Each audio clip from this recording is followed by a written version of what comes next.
Astaghfirullah. Bismillahirrahmanirrahim. Assalamualaikum warahmatullahi wabarakatuh. Alhamdulillah wassalatu wassalamu ala Rasulillah wa ala alihi wa sahbihi wa mawalah wa la hawla wa la quwata illa billahi wa ba'du. Baik, kita lanjutkan kajian kita, masih membahas Kitab Tauhid, dan kita masuk pada bab ke-25, meneruskan bab ke-24 tentang masalah sihir, dan kita masuk pada bayan syai'in min anwa'is sihri, macam-macam sihir.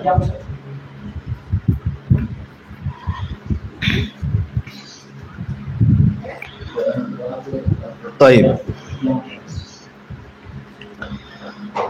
Bab ini meneruskan bab kemarin. Kemarin kita sudah menjelaskan tentang apa itu sihir, dan bab ini kita akan meneruskan tentang macam-macam sihir. Bicara tentang sihir, sihir itu terbagi menjadi 3. Ada yang disebut dengan sihir hakikat, ada yang disebut dengan sihir at-takhyil, dan ada yang disebut dengan sihir mubah. Adapun sihir hakikat, artinya memang betul-betul sihir itu ada pengaruh kepada badan. Seperti umpamanya contohnya dalam firman Allah Subhanahu wa taala, ketika Allah Subhanahu wa taala menceritakan tentang kisah Harut dan Marut. Allah Subhanahu wa taala berfirman, yufarriquna bainal mar'i wa zawji, bahwa sihir itu bisa mencerai-beraikan antara suami istri, dan itu disebut kenyataan sihir hakikat. Dan itu juga disyaratkan di dalam suratul Falaq.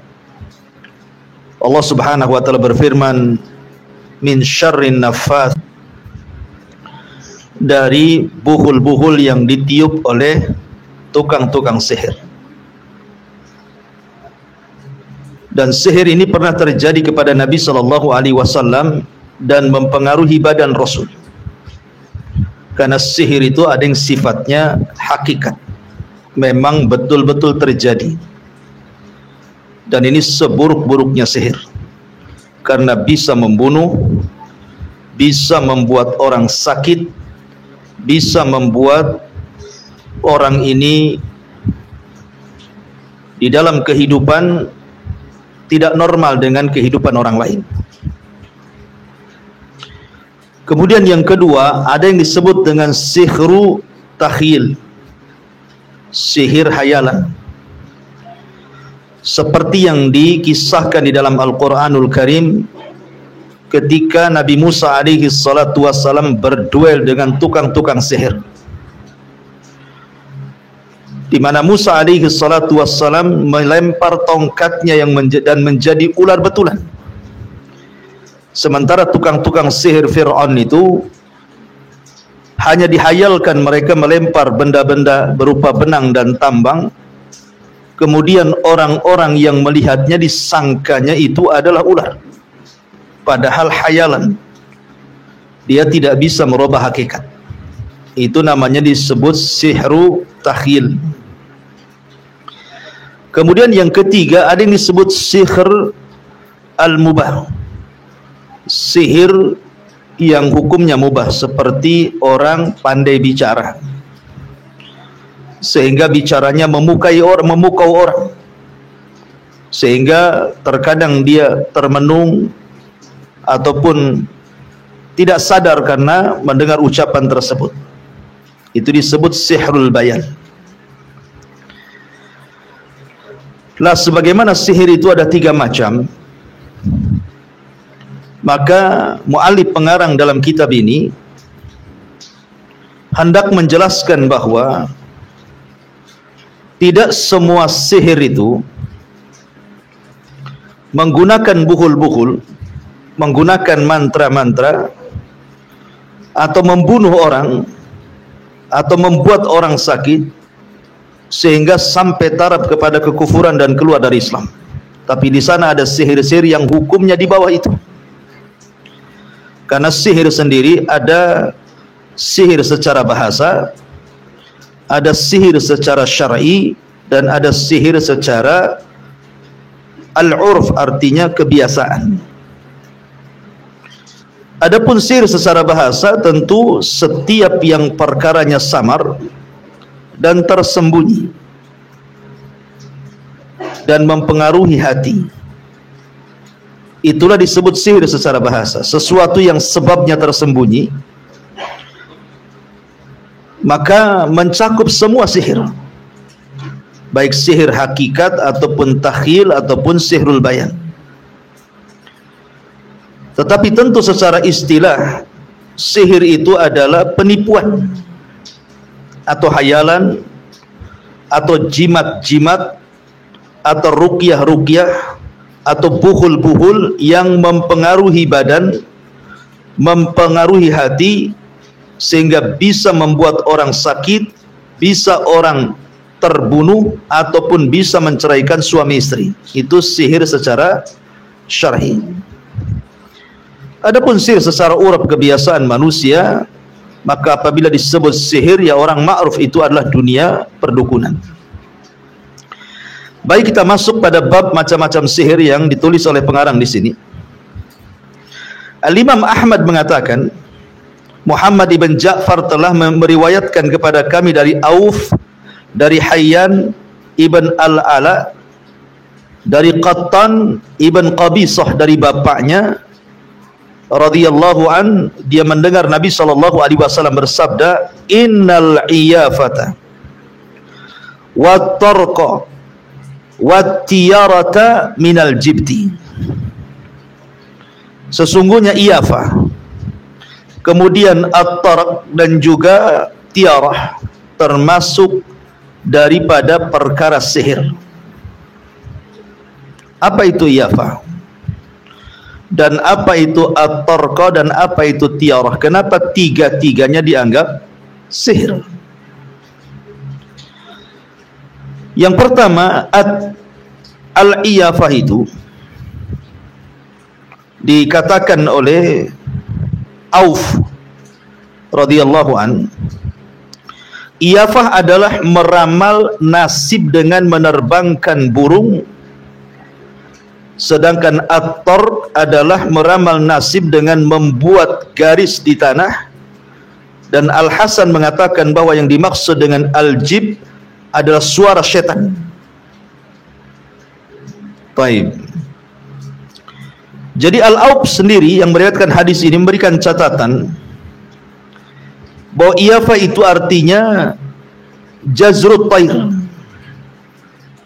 Jadi menggerak-gerakkan burung dengan sebuah niat litasya'um awit tafaul.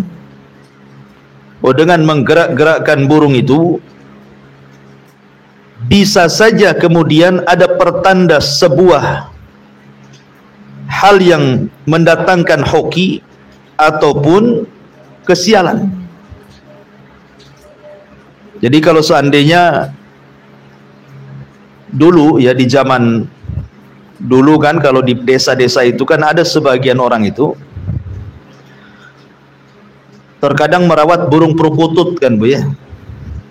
Kemudian oleh tuan rumahnya dicetek-cetek pakai tangan itu. Kemudian dia bunyi.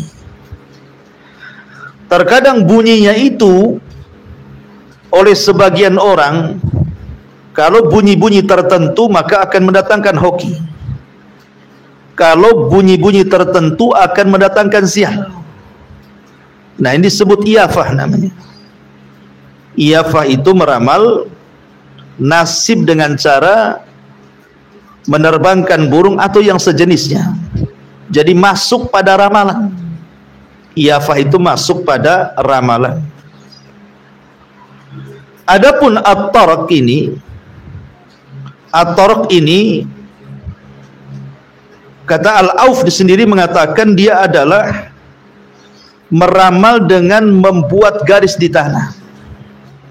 Jadi media ramalannya itu pakai tanah di garis begitu ya. Tapi kalau iyafah, media ramalannya pakai burung atau yang semacamnya. Begitu juga tiarah. Tiarah itu bahasa kitanya tatayyur di zaman jahiliyah. Apabila orang-orang hendak pergi berdagang, orang-orang Arab jahiliyah itu, maka orang-orang Arab jahiliyah itu akan memegang burung kemudian menerbangkan. Kalau terbangnya ke arah Yaman berarti hoki, walaupun perjalanan mereka ke Syam. Apalagi kalau perjalanannya ke Yaman gitu ya. Tapi kalau seandainya mereka menerbangkan burung kemudian burungnya terbang ke arah Syam, maka mereka tidak akan berangkat walaupun tujuannya ke Yaman. Makanya Syam disebut Syam karena dari tasya'um, artinya kesialan. Ada sebagian yang mengatakan seperti itu. Tetapi kemudian tatayur ini berkembang masalahnya. Jadi sial dan hoki sesuatu itu berkembang bukan hanya sebatas menggunakan media burung, tetapi media-media yang lain digunakan untuk itu. Dulu ada orang yang menggunakan media ikan, ya kan, media ikan seperti ikan lohan, makin gede nong-nongnya makin hoki gitu ya. Atau ada warna-warna tertentu, corak-corak tertentu ikan itu membawa hoki. Atau medianya bunga-bunga tertentu kalau ditanam itu membawa hoki gitu ya. Atau yang lainnya. Jadi sekarang ini tatayur berkembang gitu ya. Semua benda bisa dijadikan tatayur. Lah 3 perkara ini masuk pada kategori sihir. Makanya Rasul mengatakan innal iyafata wat tarqa wat tiyarata minal jibti. Jadi 3 perkara ini termasuk dari ilmu perdukunan ataupun sihir. Kenapa demikian? Karena 3-tiganya berkaitan dengan hal menerka-nerka ilmu yang gaib. Jadi disebutkan 3 ini jenis-jenis sihir karena ketiga hal ini merupakan perbuatan menerka-nerka yang gaib. Hoki, tidak hoki, ini kan perkara gaib. Rezeki itu Allah yang kasih. Kenapa kemudian disandarkan dengan burung, disandarkan dengan ikan, disandarkan dengan bunga-bungaan, disandarkan dengan nomor, disandarkan dengan burung gagak, disandarkan dengan cuaca dan begitu seterusnya? Tidak bisa. Jadi menerka-menerka perkara gaib itu urusan Allah Subhanahu wa taala. Makanya mu'alif rahimahullahu ta'ala dalam kitab Tauhid di sini memasukkan 3 perkara ini bagian daripada sihir. Ya. Ma'asyiral muslimat yang dimuliakan Allah Subhanahu wa ta'ala. Kemudian Ibnu Abbas radhiyallahu anhu menuturkan bahwa Nabi sallallahu alaihi wasallam bersabda, "Man iktabasa syu'batan minan nujumi faqad iktabasa syu'batan minas sihri zada ma zad."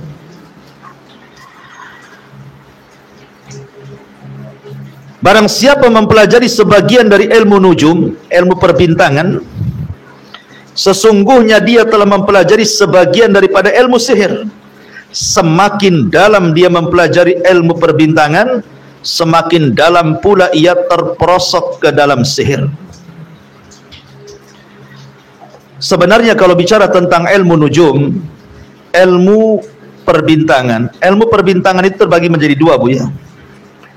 Tidak semua dikategorikan syirik dan sihir. Ilmu perbintangan itu ada yang disebut dengan ilmu at-ta'thir, dan yang kedua ada yang disebut dengan ilmu at-tasyir. Apa bedanya ta'thir dengan tasyir? Kalau ta'thir, inilah yang diharamkan, bisa terjerumus kepada perdukunan dan sihir, di mana bintang-bintang itu diyakini memiliki pengaruh. Ya, ada bintang-bintang itu diyakini memiliki pengaruh, seperti yang terjadi di zaman Nabi Allah Ibrahim alaihi salatu wassalam. Para penyembah bintang itu, sehingga ada sebagian media perdukunan itu menggunakan bintang. Saya masih ingat dulu, masih kecil, Bu ya. Masih kecil itu kalau beli koran, itu isi koran itu kadang-kadang ada zodiak perbintangan tuh. Saya ingat, Bu ya, ibu yang udah tua-tua tahulah. Koran-koran itu biasanya ada diisi dengan zodiak perbintangan itu.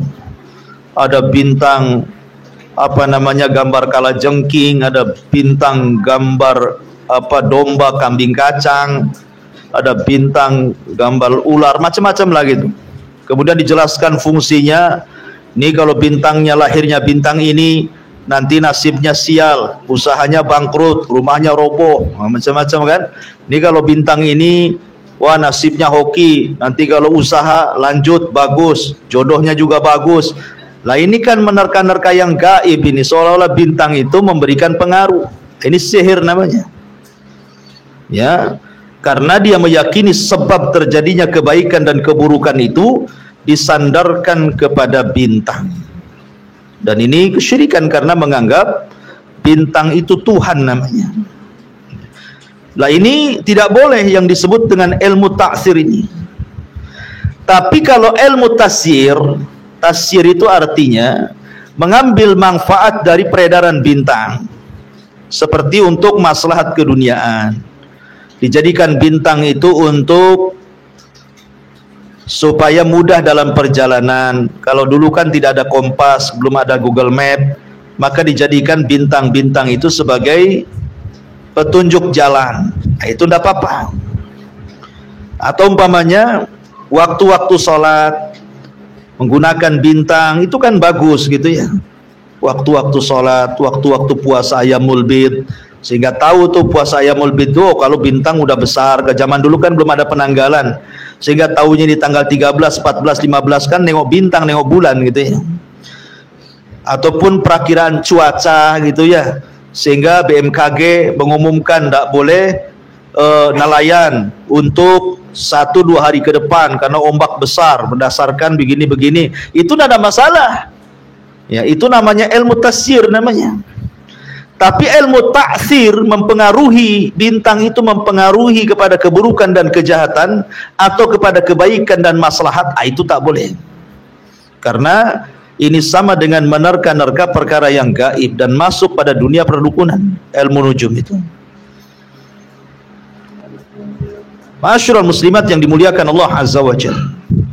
Kemudian juga Nabi SAW bersabda dari hadis Abi Hurairah radhiyallahu an, "Man 'aqada 'uqdatan thumma nafatha fiha faqad sahar, wa man sahara faqad asyraq, wa man ta'allaqa syai'an wukila ilaihi." Barang siapa yang membuat buhul lantas meniupnya, maka dia telah melakukan sihir. Siapa saja yang melakukan sihir, maka berarti dia telah berbuat syirik. Barang siapa yang menggantungkan sesuatu benda, maka Allah akan menjadikannya bersandar kepada benda tersebut. Ma'asyiral muslimat yang dimuliakan Allah Subhanahu wa taala. Kemudian hadis yang ketiga, ini bicara tentang perdukunan yang menggunakan buhul. Seseorang main-main dalam mempraktekkan sihir saja tidak boleh. Main-main seseorang itu, seperti yang terjadi umpamanya sekarang kan banyak di YouTube itu Bu ya. Ya kan, perdukunan settingan gitu ya, gerebek dukun, kan ngeprank dukun, kan ada tuh Bu ya. Kemudian mempertontonkan kebal bacok, makan api, kemudian berjalan di beling tidak apa-apa gitu ya, kan ada tuh di YouTube itu ya. Kemudian santet lawan santet. Kalau ini settingan, karena memang kebanyakan settingan, saya yakin ini settingan, 99% mungkin settingan, mungkin ada yang asli, tapi kan kebanyakan settingan. Apalagi di zaman sekarang kan memang orang cari duit itu kan pakai YouTube gitu ya, jadi YouTuber gitu. Mereka ingin mencari pundi-pundi dengan cara membuat semacam hiburan di YouTube, kemudian ditonton, nanti subscribe-nya banyak, penontonnya banyak, dapatlah dia duit ya. Tetapi masalahnya yang dijadikan hiburan itu bukan perkara-perkara mubah. Contoh umpamanya ibu buat masakan sayur asam yang enak ala Padang itu apa gitu ya, kemudian di YouTube-kan ya, karena takut mukanya ketahuan, tangannya saja di YouTube-kan dengan ya alat-alat dapurnya. Itu kan hiburan manfaat Bu ya. Jadi orang-orang yang tak pandai masak ikut, pas praktek tak sama pula rasanya. Umpamanya. Tapi kan ini hiburan ya, hiburan jelas itu kan ada manfaatnya itu yang kayak gitu itu ya. Walaupun kadang-kadang ada juga yang tidak ada kaitan dengan masalah syirik gitu kan, kadang-kadang juga nipu, dia mancing gitu ya, ditulis di situ mancing dapat ikan besar gitu ya, lama dia mancing itu sampai selesai YouTube-nya itu tidak ada ikannya. Coba, itu kan nipu namanya. Atau tiba-tiba ikannya nggak gede ya, rupanya ikan wader, ikan kecil itu ya kan. Kan ada tuh yang konten-konten tipu-tipu itu.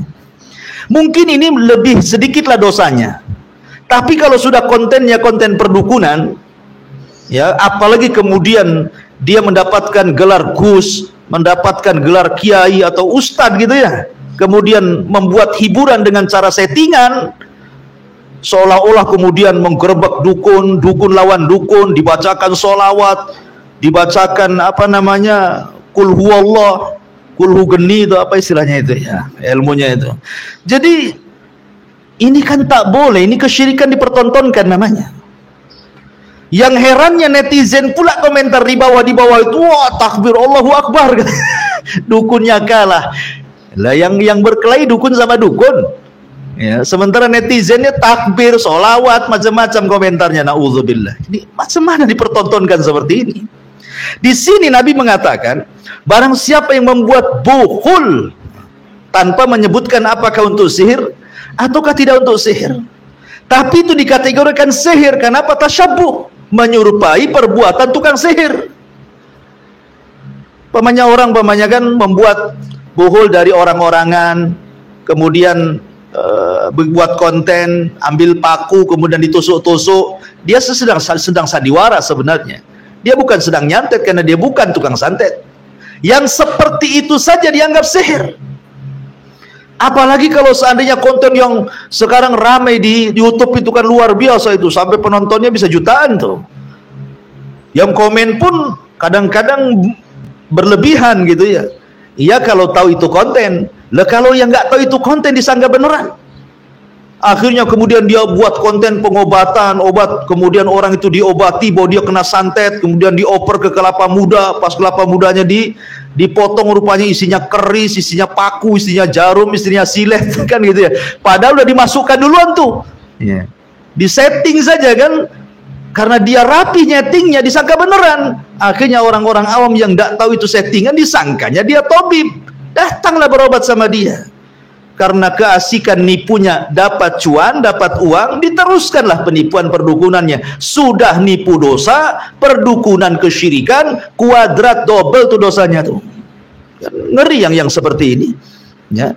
Makanya Nabi SAW mengatakan, barang siapa yang membuat bukhul, tidak mesti beneran, boleh jadi dia pura-pura saja untuk settingan, untuk hiburan di YouTube, tetap bagian daripada sihir. Anda terjerumus kepada perbuatan sihir dan masuk pada dunia perdukunan.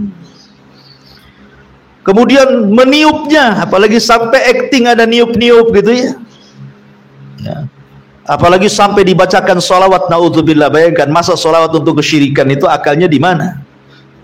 Itu istihza kepada Nabi SAW namanya. Itu mengolok-olok Nabi. Itu melecehkan Nabi. Masa sholawat untuk kesyirikan, kan lucu. Nabi datang memberantas kesyirikan, dia gunakan sholawat untuk kesyirikan, gitu ya. Aduh, memang otaknya ditaruh di dengkul itu. Ya. Jadi di sini Nabi SAW melarang, tidak boleh main-main pun tidak boleh, karena itu tasyabbuh dengan orang-orang yang melakukan perbuatan syirik. Sementara Rasul mengatakan, man tasabbaha biqaumin fahuwa minhum. Barang siapa yang tasyabbuh dengan sebuah kaum, maka dia termasuk kaum tersebut. Ataupun umpamanya Allah Subhanahu wa taala mengatakan, wa man yatawallahu minkum fa innahu minhum. Barang siapa yang berwala kepada mereka, maka mereka bagian daripada mereka. Maka jangan boleh, ya, walaupun itu untuk main-main tak boleh. Jauhi, ya, jauhi perkara-perkara seperti itu. Walaupun untuk sinetron dan yang semacamnya, karena itu dunia kesyirikan. Apalagi untuk penipuan, ya, untuk penipuan, berkedok ustadz, berkedok kiai, berkedok gus, mungkin bahasa kitanya ya. Kalau di Lombok tuan guru dan yang lainnya, lah ini tidak boleh. Makanya saya pernah bertanya kepada salah seorang syekh guru saya waktu di Yaman, Syekh Adnan. Saya mengatakan syekh karena waktu itu saya belajar kitab tauhid kepada beliau. Ya, alhamdulillah sampai selesai kitab Fathul Majid itu, membaca kitab sama beliau. Jadi saya tanya sama Syekh Adnan itu, Syekh, dulu di zaman jahiliyah dijelaskan dalam hadis yang sahih itu, jin-jin itu kan naik ke langit, kemudian mencuri dengar dari perkataan malaikat Jibril di langit pertama. Setelah Nabi SAW diutus, maka bintang difungsikan sehingga tidak ada jin yang naik ke langit, sehingga ditembak oleh meteor-meteor itu. Lah, setelah wafatnya Nabi SAW di zaman sahabat sampai hari ini, apakah jin naik lagi ke langit? Maka Syekh Adnan mengatakan ya. Bahkan semakin banyak. Semakin dekat dengan hari kiamat, kondisinya lebih buruk daripada sebelumnya, maka semakin baik. Sehingga dunia perdukunan itu kelak di akhir zaman itu akan lebih digandrungi oleh masyarakat Islam dibandingkan orang yang mengajarkan tauhid. Dan itu betul kata beliau. Lihat di negeri kita ini kan, kadang-kadang kajian-kajian tauhid, alhamdulillah sudah dimudahkan lewat YouTube gitu ya. Tak ada juga yang nonton. Ya. Terkadang kemudian malah lucunya juga, kadang geram juga kita menjelaskan tauhid, kemudian disangka ajaran sesat. Sementara konten-konten yang saya katakan tadi sebagai hiburan, ya kan, dukun lawan dukun atau gerebek dukun atau mempraktekkan ilmu kebal ataupun mempraktekkan pengobatan, mengalihkan penyakit ke ayam, ke kelapa, ke macam-macam gitu ya. Wah, itu luar biasa pujiannya, gandrungannya dan begitu seterusnya. Makanya zaman sekarang ini antara kiai benar dengan dukun itu ya beti saja, beda tipis Bu. Karena masalahnya dukunnya kalau lihat di settingan-settingan di YouTube itu pakai serban juga. Ya, pakai jubah juga, tasbihnya panjang, janggutnya panjang, yang dibaca solawat gitu ya. Kemudian sekali solawat orang terpental, hebat sekali itu ya. Kalau ilmu itu ada pada para sahabat Nabi, di perang Uhud nggak kalah itu sahabat Nabi itu. Kalau ilmu bisa tenaga dalam gitu ya, kemudian didorong orang mental semua sampai muntah darah. Mungkin kalau itu ada pada Nabi, ada para sahabat, tidak pernah terjadi kekalahan mungkin di zaman itu. Ya, tinggal dibuat gitu saja. Apalagi mereka lebih soleh daripada kita. Mereka sendiri terluka, Nabi loh gerham depannya itu retak di perang Uhud. Sahabat meninggal 70 jadi syuhada. Nabi SAW sampai masuk serpihan helm besinya ke pipinya, sampai yang nyabutnya retak kukunya, giginya. Ya. Jadi ini semua dunia perdukunan, dunia sihir. Makanya Nabi SAW barang siapa yang membuat bukhul lantas meniupnya, apalagi betulan dia seorang dukun. Karena sihir yang paling ganas itu ketika sudah menggunakan buhul. Makanya Allah Subhanahu wa taala sebutkan min syarrin nafatsati fil uqad. Ya. Dan buhul itu sifatnya ada yang digantung di pohon, ada yang dilempar ke lautan, ada yang dihanyutkan di sungai, ada yang ditimbun di kuburan, ada yang ditimbun di sekitar rumah, ada yang diletakkan di atap rumah, macam-macam buhul itu. Makanya cara menghancurkan sihir itu hancurkan buhulnya. Ya, apalagi dukun beneran, ini sudah tingkatnya tingkat tinggi nih kalau sudah sihir-sihir main dukun itu, main buhul itu ya. Makanya Nabi SAW mengatakan barang siapa yang membuat buhul lantas meniupnya, maka dia telah melakukan sihir. Siapa saja yang melakukan sihir, maka dia telah melakukan kesyirikan. Maka barang siapa yang menggantungkan sesuatu benda, maka Allah akan menjadikannya bersandar kepada benda tersebut. Dan ini bahayanya memakai jimat. Orang kalau sudah pakai jimat, hatinya hilang Allah di dalamnya. Karena hatinya akan tertambat kepada jimat, seolah-olah jimat itu lebih kuat dibandingkan Allah. Seolah-olah jimat itu yang mendatangkan manfaat dan mencegah madarat. Seolah-olah jimat itu yang bisa mengijabah doanya. Seolah-olah jimat itu bisa melariskan dagangannya. Seolah-olah jimat itu yang bisa mengantarkan ke jodohnya. Seolah-olah jimat itu yang bisa mempertahankan pimpinan dan jabatannya. Seolah jimat, dan begitu seterusnya. Ya, jadi Allah kaitkan hatinya tuh. Makanya di sini Rasul mengatakan, maka barang siapa yang menggantungkan suatu benda, maka Allah akan menjadikannya bersandar hati kita ini kepada benda tersebut. Dan ini menghilangkan tawakal, bahaya. Ya, menghilangkan tawakal dan bahaya. Ya. Ma'asyiral muslimat yang dimuliakan Allah Subhanahu wa taala. Kemudian Nabi SAW mengatakan, ala unabbiukum mal'izzatu hiyan namimatul qadatu bainan nas. Maukah kalian ku beritahu tentang apa itu al-idzah? Al-idzah atau al-addu adalah mengadu domba, yaitu dengan menghasut orang agar saling bermusuhan. Di sini mu'alif rahimahullahu ta'ala memasukkan namimah, ngadu domba, bagian daripada sihir. Ngadu domba bagian daripada sihir. Kenapa? Kenapa pengarang memasukkan namimah itu bagian daripada sihir? Karena kesamaannya adalah sebagaimana sihir, kerusakannya itu bisa ditimbulkan dengan bisa memisahkan suami istri, memisahkan orang dengan tetangganya, memisahkan orang dengan kerabatnya, memisahkan orang dengan saudaranya. Maka ngadu domba juga sama. Bahkan boleh jadi namimah, ngadu domba itu lebih hebat dibandingkan sihir. Sihir ini terkadang untuk memisahkan suami istri itu harus butuh 1-2 tahun. Prosesnya itu baru kemudian cerai gitu ya. Tetapi ngadu domba itu tidak perlu bertahun-tahun, 1 jam saja orang bisa cerai. Makanya Imam Zahabi rahimahullah ta'ala sampai menceritakan dalam kitabnya Al-Kabair tentang kisah orang yang ngadu domba. Jadi di zaman itu ada seseorang yang jual budak. Kemudian kata penjualnya, budak ini tidak ada cacatnya. Budak ini tidak ada cacatnya. Cuman budak ini suka ngadu domba. Kalau kamu mau saya jual dengan murah. Akhirnya tertarik karena murahnya. Dan dia pikir ngadu domba tidak bahaya. Dibelilah budak ini. Akhirnya budak ini buat ulah di rumahnya. Jadi setelah kemudian beberapa hari dibeli sama suami istri tersebut, budak ini mulai menghasut sama istrinya dan mengatakan kepada istrinya, "Bu, sesungguhnya bapak itu nampaknya sudah tidak suka tuh sama ibu. Nampaknya dia mau kawin lagi tuh. Ya. Mau nggak, Bu, saya kasih resep supaya bapak itu tidak kawin lagi dan cinta sama ibu. Nampaknya bapak itu kena sihir itu." Kata ibu ini langsung terpengaruh. Masa iya? Iya. Gimana caranya? Caranya kamu nanti malam bawa pisau atau gunting, ya kan? Kemudian potonglah sebagian rambut janggutnya. Itu cara mengatasi orang terkena sihir karena tidak suka dengan istri.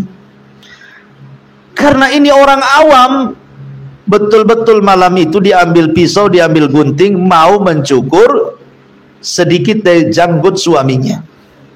Tapi sebelum itu terjadi, nih budaknya tukang adu domba datang kepada suaminya dan mengatakan, maaf Pak, nampaknya istri Bapak tidak suka dengan Bapak. Saya dengar nanti malam istri Bapak mau bunuh Bapak. Nah, akhirnya kemudian sang suami ini karena sudah dapat informasi, dia pura-pura tidur. Kemudian betul datang istrinya bawa gunting, bawa pisau itu untuk mencukur. Dia nggak niat bunuh, mau mencukur sedikit dari bulu janggutnya, karena letaknya di leher kan. Jadi suaminya sudah curiga ini, betul juga tuh kata si budak tuh. Kenapa dia bawa pisau, kemudian diarahkan pisaunya ke lehernya.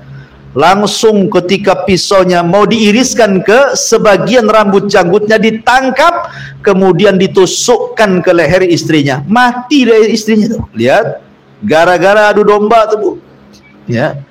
Kata Imam Zahabi, lihat bahaya orang adu domba tuh kayak gitu tuh. Tidak butuh lama, sejam 2 jam orang bisa retak hubungan. Ya.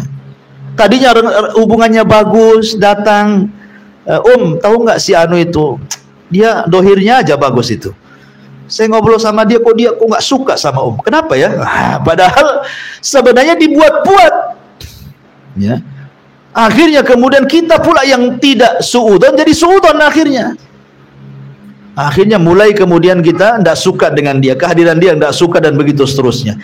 Jadi itulah kenapa kemudian mu'alif rahimahullah ta'ala memasukkan namimah ini bagian daripada sihir, karena itu adalah afatul lisan, bahaya lisan yang sangat-sangat luar biasa di dalam Islam.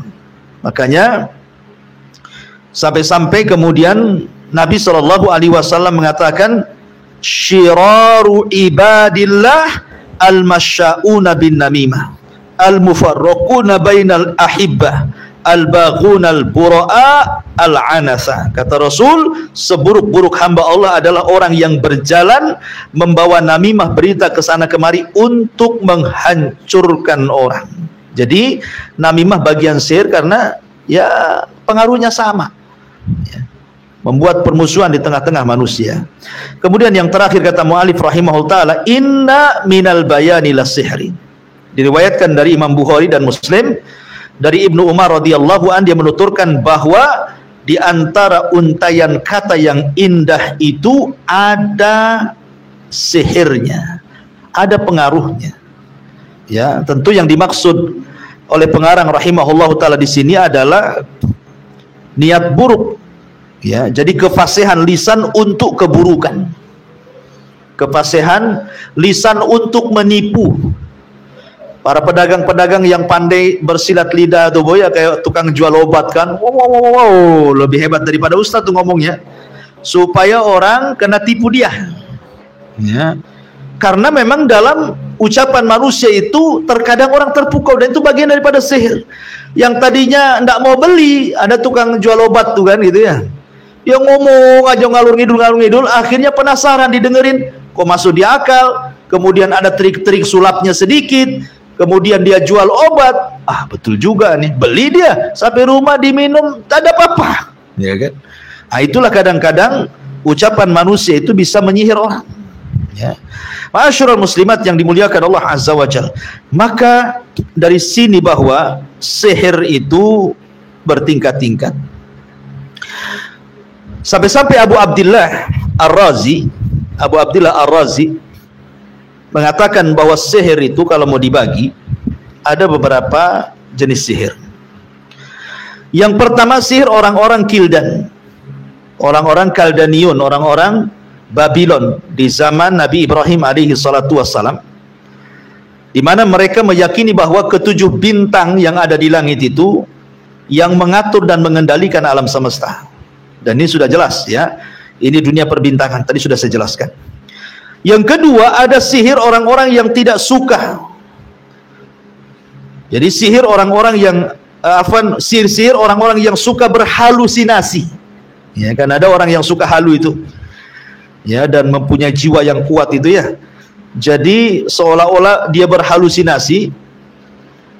Karena begini, halusinasi ini kan memang terkadang membawa pengaruh, Bu, ya. Membawa pengaruh tuh. Terkadang dia melamun sesuatu, kemudian masuk jin di situ melamun, kemudian membayangkan sesuatu, akhirnya kesurupan dia. Nah, itu kan bagian daripada sihir juga, sihir halusinasi namanya. Ya.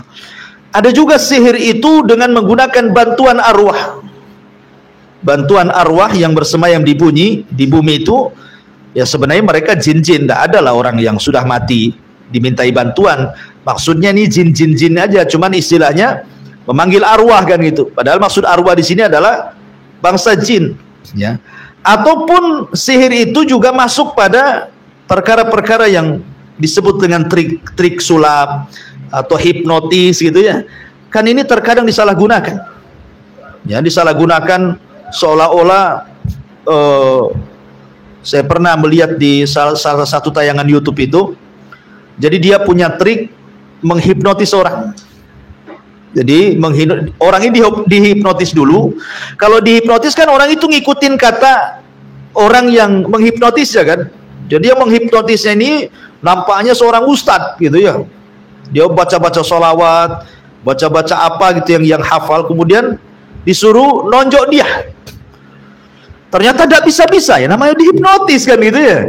Ya. Coba kalau umpamanya benar orang yang nggak dihipnotis ditonjok ya kena lah, sakit dia. Nah ini kan kadang-kadang ini juga masuk pada dunia sihir. Ya.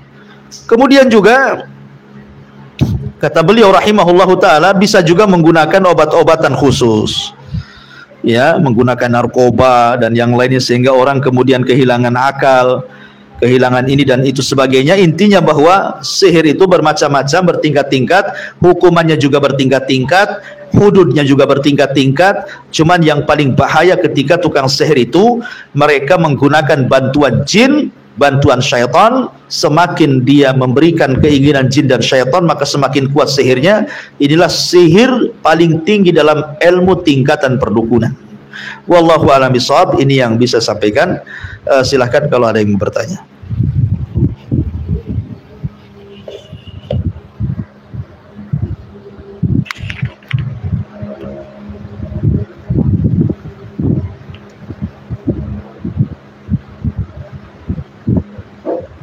Assalamualaikum.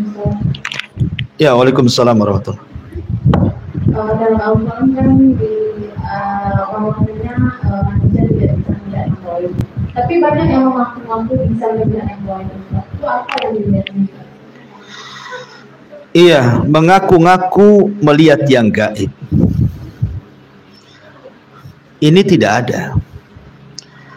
Tidak ada yang bisa melihat yang gaib, karena perkara gaib itu adalah perkara Allah Subhanahu wa ta'ala. Kalau seandainya ada seorang pengobat, tabib, ahli hikmah atau apalah istilahnya, mengobati orang kemudian mengatakan, oh dalam tubuhnya ada 200 jin, oh dalam tubuhnya ada kalajengking, dalam tubuhnya ada ular banyak. Dari mana dia tahu? Enggak, ini hayalan, penipuan. Tidak ada yang tahu yang gaib kecuali Allah Subhanahu wa ta'ala. Ya. Kalaupun seandainya ada anak indigo yang katanya melihat, ada orang jalan, padahal ibunya melihat tak ada apa-apa nak kok. Oh, melihat sesuatu, ada orang cantik di rumah, nggak ada apa-apa. Ya, bukan berarti dia punya keanehan. Orang indigo ini orang kesurupan, harus diruqyah. Ada jin di badannya. Karena tidak bisa melihat jin kalau dia nggak punya jin. Yang bisa melihat jin itu karena dia punya jin. Jinnya itu yang kemudian memperlihatkan jin yang lainnya. Tapi kalau orang tidak punya jin melihat jin, macam mana caranya? Bukan kalau yang mengatakan innahum yarakum min haitsu la tarawun. Jin-jin itu yang melihat kalian. Kalian tak bisa melihat jin. Makanya dari keadilan Allah Subhanahu wa ta'ala, kita tidak bisa melihat jin di dunia, nanti jin tidak melihat kita di akhirat dan kita bisa melihat mereka. Dibalik sama Allah, itu keadilan Allah Subhanahu wa ta'ala. Ya. Jadi jangan dipercaya, itu dusta-dustakan tuh. Ya, para pendusta itu orang yang kayak gitu tuh sedang berperan jadi aktor saja dia itu. Sedang sinetron dia itu. Mana ada seperti dulu ada acara apa itu? Ghostbuster itu apa itu? Nangkep jin pakai dimasukkan ke botol kan? Ya kan, seolah-olah dia menarik-narik jin, kemudian dimasukkan ke botol kecap gitu ya. Coba kalau ada kecapnya. Ya. Kemudian jin keluar kan, habis dia masuk ke kecap, bukalah tuh tutupnya itu, nampak nggak kecapnya? Ditarik sama dia. Alah, ini semua hayalan, bohong-bohongan. Apalagi kalau botolnya bolong kena sobekan, keluar lagi dari lubang itu. Lah, ini kan mana? Itu settingan semua orang bisa lah. Kalau hanya berpura-pura narik sesuatu, sediakan botol, dimasukkan, cepat tutup. Itu mana ada orang tahu yang gaib? Tidak ada tahu yang gaib kecuali Allah.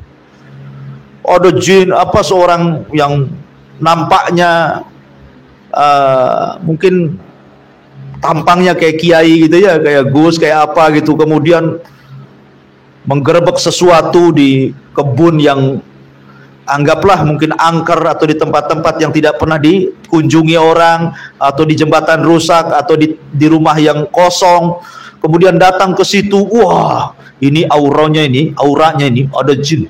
Jin ini bentuknya kayak gini, sampai dilukis sama dia jinnya itu. Tahu dari mana dia jinnya kayak gitu coba? Ya, ini pendusta. Ya, tidak ada yang tahu yang gaib kecuali Allah Subhanahu wa taala. Allah memperlihatkan kegaiban itu kepada para rasulnya. Kepada para rasulnya, para nabi yang mungkinlah. Nabi sendiri tidak tahu yang gaib. Sampai ketika Nabi SAW sedang sholat fajar, kemudian ada 7 jin dari Nasibin mendengarkan, kemudian masuk Islam. Rasul tidak tahu kalau jin-jin itu sedang ada di lokasi itu, kemudian beriman. Tahunya setelah Allah turunkan ayat surah jin, bahwa ada 7 jin datang ke situ mendengarkan bacaanmu, dia beriman.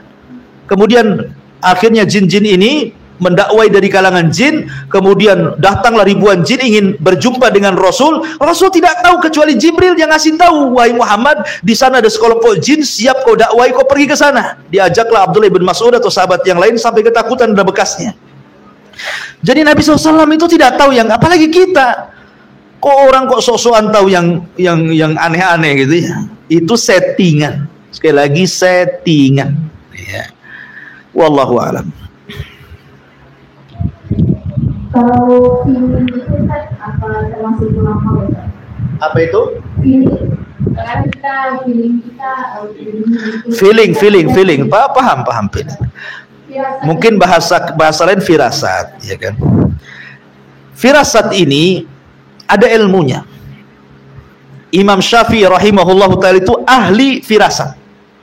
Dia belajar kepada siapa? Kepada penduduk Yaman. Jadi ketika Imam Syafi'i safar ke Yaman, bahkan sempat jadi gubernur Yaman, itu dia belajar kitab tentang kitab firasat. Makanya Imam Syafi'i itu orang yang paling tajam firasatnya. Lah Imam Malik rahimahullahu taala juga punya firasat tajam, karena Imam Malik itu kan asalnya Yaman, orang Himyar, cuman dia kemudian dibawa ke Mekah, kemudian pindah ke Madinah, jadilah dia Imam Madinah. Jadi suatu ketika datanglah Imam Syafi'i mau belajar kitab Muwatta kepada Imam Malik. Dan di usia 17 atau 18 tahun Imam Syafi'i sudah hafal kitab Muwatta'nya Imam Malik dalam 9 hari itu. 9 hari loh, bayangkan hafal di kitab Muwatta. Kemudian datang kepada Imam Malik menyetorkan hafalan Muwatta'nya.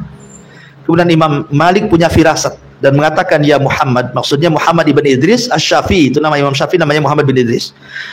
Engkau harus menjaga ilmu, karena laka sya'nun fil mustaqbal. Engkau akan ada hal yang besar untukmu di masa depan. Kau akan jadi orang besar. Ya, itu firasatnya siapa? Imam Malik kepada Imam Syafi'i. Setelah kemudian Imam Syafi'i besar, jadi ulama besar gitu ya, Imam Syafi'i mengakui firasatnya Imam Ahmad. Itu namanya firasat.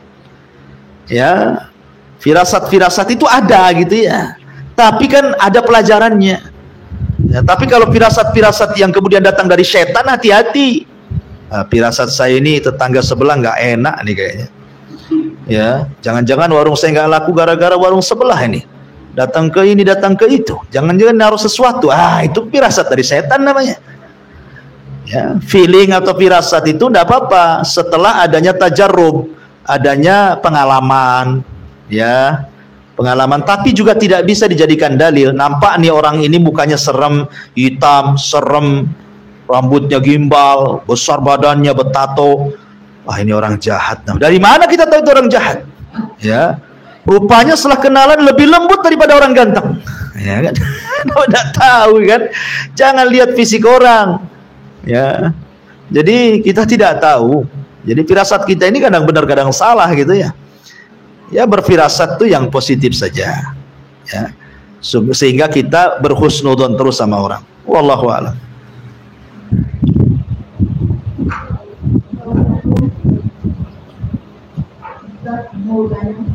Ya. Apa bangsa jin itu ada yang masuk surga juga? Apa? Bangsa jin itu ada yang masuk surga juga? Bangsa jin adalah yang masuk surga, jelas ada.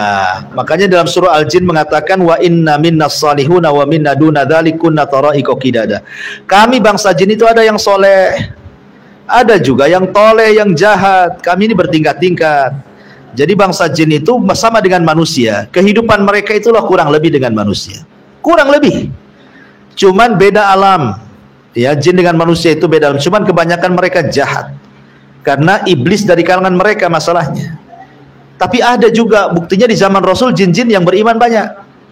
Cuman tidak diutus kepada bangsa jin itu nabi, rasul. Nabinya bangsa jin itu manusia. Jadi jin itu belajar kepada manusia. Seperti di sini nih. Ya, ibu jangan sangka tidak ada jin yang ngaji. Ada di sekitar ibu tuh jin ibu-ibu. Kan kita tidak tahu juga. Mak-mak dari kalangan jin ada juga sedang ngaji, kita tidak tahu.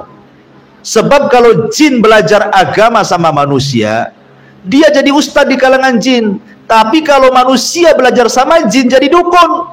Ya, gimana caranya manusia belajar sama jin? Ya. Jadi jin-jin itu kalau soal agama, mereka rujukannya manusia. Karena Nabi kita Muhammad SAW itu Nabi bagi bangsa jin dan juga bangsa manusia. Wa ma khalaqtul jinna wal insa illa liya'budun. Wallahu a'lam.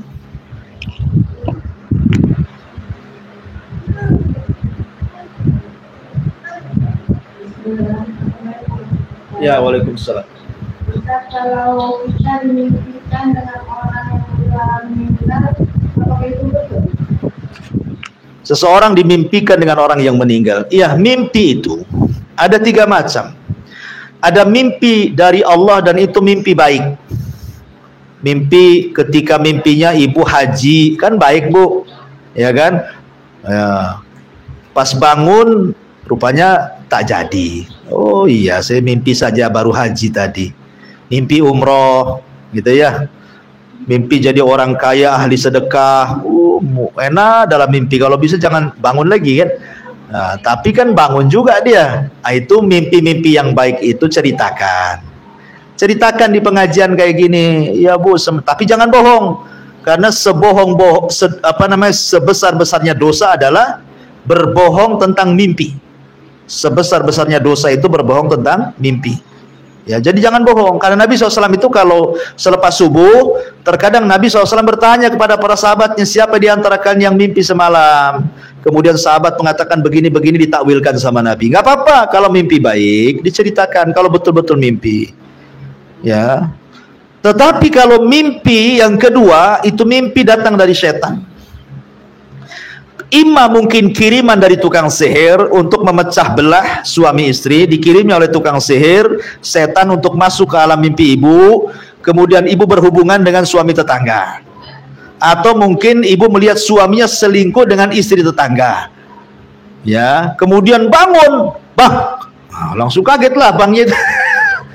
Abang selingkuh ya? Bingunglah abangnya. Selingkuh dengan siapa? Dengan istri tetangga lah. Lo kok tahu? Masuk pada mimpi katanya. Gitu ya, Bu ya. Itu ndak bisa. Itu sihir itu. Untuk memecah belah suami istri dimasukkan kayak gitu tuh. Ya, mimpinya jatuh dari ketinggian gitu kan, dari berapa meter itu. Jatuh gebuk gitu ya, tahu-taunya jatuh dari ranjang. Lah itu mimpi buruk. Nggak usah diceritakan mimpi buruk itu, mimpi lihat ular, kalajengking, harimau, hantu dan macam-macam. Kadang-kadang ada orang baru tidur, belum lelap, langsung kayak menggap-menggap dia kan gitu ya. Nah, itu mimpi dari setan. Mimpi dari setan tidak akan terjadi, mustahil terjadi. Kan itu dari setan. Ya, jangan dipikir. Karena ada orang gara-gara mimpi buruk kepikiran, nggak usah dipikir karena nggak mungkin terjadi. Itu mimpi saja, kan itu datang dari setan yang buruk-buruk itu. Kemudian ada yang ketiga, mimpi karena kebanyakan pikiran. Ya kan? Saking stresnya ke bawah mimpi. Saking stresnya kan ada orang ke bawah mimpi itu. Sampai ada yang bercerita itu waktu ada ikhwan kita itu ketabrak. Jadi banyaklah patahnya satu badan itu, kakinya patah, tangannya patah gitu ya. Ya. Jadi dia bermimpi seolah-olah dalam mimpinya sembuh cepat gitu ya. Semua senang dalam mimpinya itu. Pas bangun masih patah semua. Karena kepikiran, kesakitan, stres, mikir badannya gimana, nafkahi keluarganya begini, sampai ke bawah mimpi itu. Ya, karena ini mimpi baik, dia cerita sama anak, kan itu kan mimpi baik. Waktu dalam mimpinya sembuh semua, ya bisa jalan lagi, bisa kerja lagi kan itu ya. Pas terbangun ternyata masih patah rupanya. Ya, jadi itu terkadang ada karena ghazul fikir, karena perang pikiran artinya masuk ke itu pun tidak mungkin terjadi. Ya, jadi kalau yang terjadi itu mimpi baik, apapun mimpi baik, minta takwil kawannya. Ya, mimpi mudah-mudahan itu ditakwilkan baik dan menjadi sebuah kenyataan. Wallahu a'lam. Mimpi makan baiklah makan. Ya.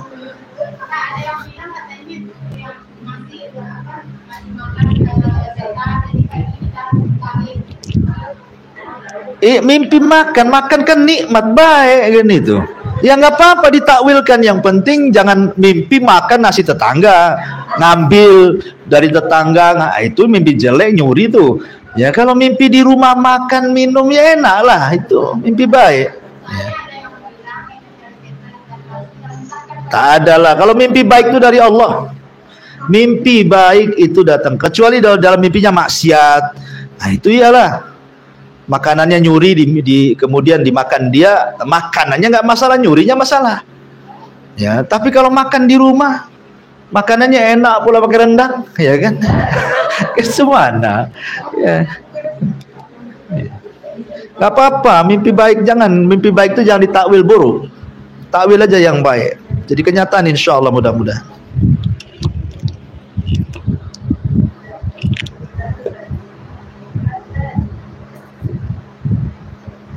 Ya. Baik. Ini yang bisa sampaikan, mudah-mudahan ada manfaatnya. Subhanakallah bihamdika, asyhadu an la ilaha illa anta astaghfiruka wa atubu ilaik. Allah ta'ala, assalamualaikum warahmatullahi wabarakatuh.